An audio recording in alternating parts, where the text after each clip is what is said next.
So I'm David Calvert. I'm the son of Reverend George Calvert and Elizabeth Buffy Calvert.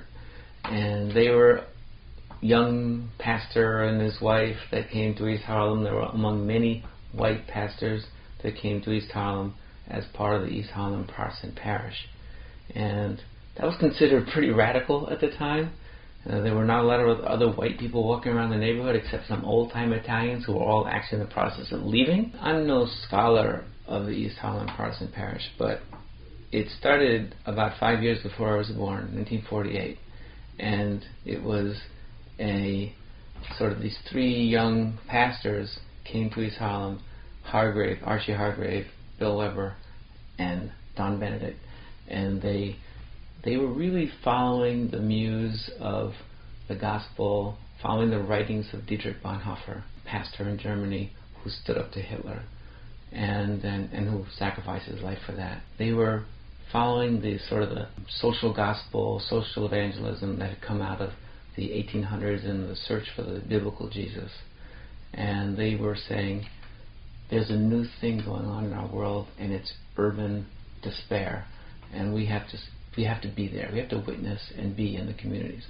But their interpretation was not to just go and sort of save souls. Their interpretation was go there and fight for the rights of the community, fight for better conditions. And it was a good place to do that because in East Harlem we had terrible conditions, probably among the worst in the city and among the worst in the country. The housing quality that we lived in, water coming through from the ceilings, plaster sagging, roaches, rats, walk-up buildings, old tenement buildings that were owned by landlords that lived far away and never provided any services. The sort of the quality of life was low. I mean, one advantage of that as a kid was that we never spent any time in our apartments. We spent the whole day outside playing sports, and being in the street and playing skellies and playing Johnny on a Pony and jump rope and every kind of handball.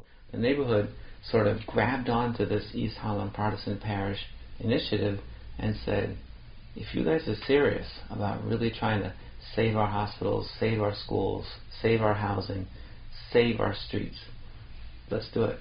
And the parish started to build up songs that talked about saving the neighborhood and saving East Harlem. Tramp, tramp, tramp, East Harlem marching, cheer our fellows on the way.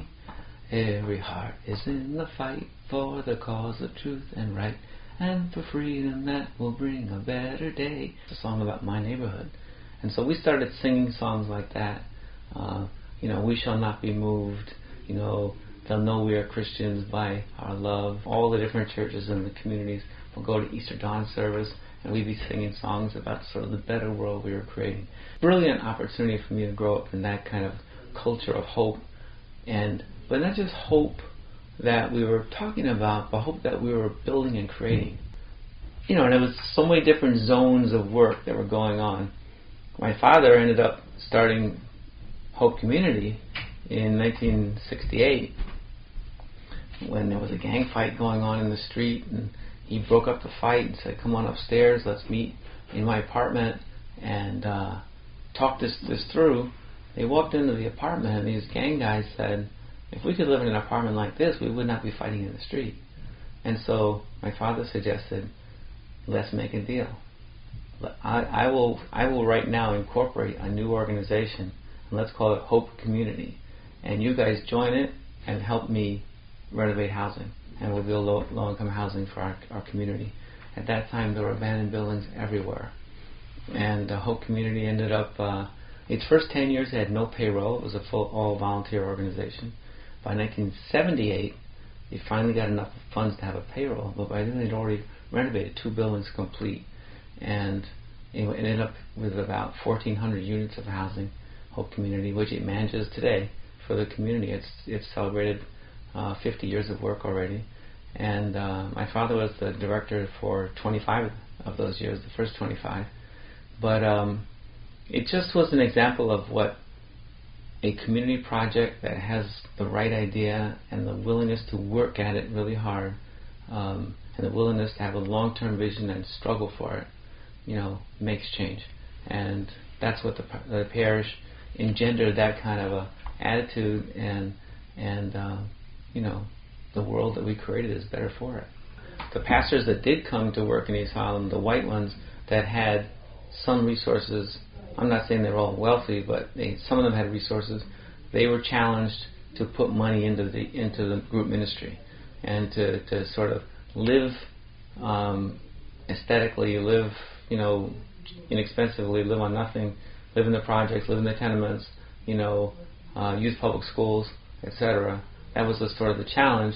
And then if they had extra money, to give it to the group ministry so it could be used to plant churches, to plant organizations, East Harlem Interfaith, housing organizations, marches. Carlos Rios and George Calvert were the co-pastors of Church of the Son of Man in the 1950s. And that was the church I was baptized in. That was the church that I came up in. And it was torn down on 104th and 2nd. That whole block was torn down. And that's where the Gaylord White Senior Center was built and the new Union Settlement Building was built. George Calvert took a sabbatical leave in 1960 to Puerto Rico. There's a 7-year sabbatical thing in the Christian world. And so while we were in Puerto Rico, I was 7 at the time. I went to 2nd grade there. And he was studying at the University of Puerto Rico. My mother was there, and my 3 brothers. And while he was there, he and my mother and Quintino Ortiz started having meetings about what was the next step for Church of the Son of Man, because it had been torn down for that construction process. And he had been the pastor there. And they decided that they had a slightly different view of how the parish should work. They wanted to be a little less top-down, from the group ministry down to the congregation. What does that mean? They wanted to be a church that was really in the Congregationalist tradition, where everyone in the church is an equal member of the congregation. And even if somebody has more training in religious stuff, like the pastor might, she brings whatever they bring, but that everyone is an equal sort of horizontal kind of member. And so my mother and father and Quintino were saying, we need to build something like that. And so they brought that idea back to East Harlem after the sabbatical, and resigned formally from the group ministry of the East Harlem Protestant Parish and started Church of the Living Hope in my parents' living room in the projects, in Washington Projects. And at first, and basically the word went out to all the kids in our building that there was going to be Sunday school in our living room every Sunday morning at 10. And all of a sudden it was like, 25 kids would come from the different families in the building into our living room and have Sunday school. And then at 11, we would all go in the back and play while, because it was a 3-bedroom apartment, while the parents came and had their service in the living room. And so the church really took off. It was about 12, 15 families were involved from that building, 1851 3rd Avenue, and also 210 East 102nd, and also 1875 3rd Avenue, and 218. The buildings were all around us. Started sending people 210, 220, 230 East 102nd,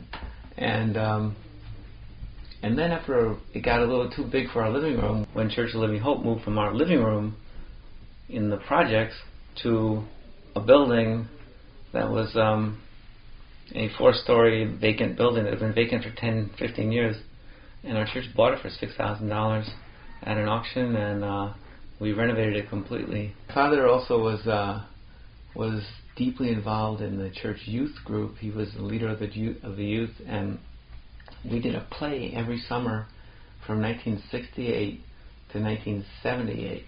So for 10 years, he directed a play each summer, where once or twice there were other directors, but it was, my mother always was involved in sort of set support and costume support. My father would be the director, and we would have these incredible plays, Lost in the Stars, Catch-22, Jesus Christ Superstar, Godspell, Fiddler on the Roof, Pearly. These would be like incredible events every summer. We all had parts in them. We all, pretended we knew how to sing.